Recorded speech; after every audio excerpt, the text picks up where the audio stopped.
एक गांव में एक साधारण किसान रामू रहता था। एक दिन रामू अपने खेत में काम कर रहा था, तभी उसे एक चमकती हुई वस्तु दिखाई दी। उसने उसे उठाया और देखा कि वह एक पुराना ताबीज था। रामू ने उसे अपने गले में पहन लिया और काम में लग गया। पहली रात रामू ने अजीब सपना देखा। सपने में एक बूढ़ा आदमी उसे बुला रहा था। रामू, यह ताबीज तुम्हें एक महान रहस्य तक ले जाएगा। बूढ़ा बोला।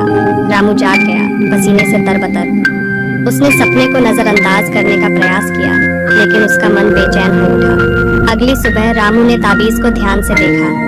उसमें एक छोटी सी चिट्ठी छिपी हुई थी। चिट्ठी में लिखा था, तुम्हें गांव के उत्तर में स्थित पुराने महल में जाना होगा, वहां तुम्हारा उत्तर मिलेगा। रामू ने अपनी हिम्मत जुटाई और महल की ओर चल पड़ा। प्रवेश करते ही रामू ने देखा कि दीवारों पर अजीब चित्र बने हुए थे। तभी एक दरवाजा अपने आप खुल गया। रामू अंदर गया और उसने देखा कि वहां एक पुरानी किताब रखी हुई थी।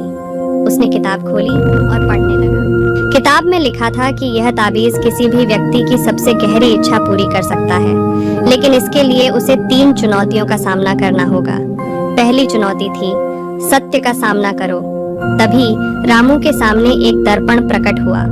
उसमें उसे अपना प्रतिबिंब दिखाई दिया, लेकिन यह प्रतिबिंब उससे सवाल पूछ रहा था। रामू, क्या तुम सच में खुश हो? रामू ने गहराई से सोचा और जवाब दिया, नहीं, मैं नहीं हूँ। दूसरी चुनौती थी, भय को हराओ। तभी एक विशाल अजगर प्रकट हुआ। रामू डर गया, लेकिन उसने अपनी हिम्मत जुटाई और अजगर का सामना किया। उसने महसूस किया कि अजगर सिर्फ उसकी कल्पना थी और वह गायब हो गया। तीसरी और अंतिम चुनौती थी, बलिदान दो।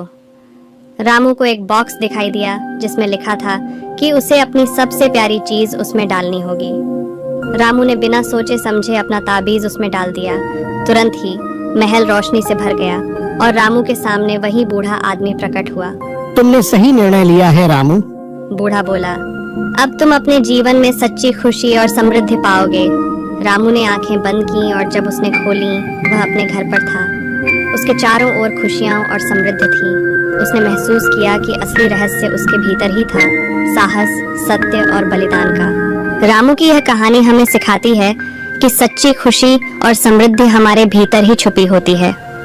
हमें केवल सही रास्ता और साहस चाहिए उसे खोजने के लिए।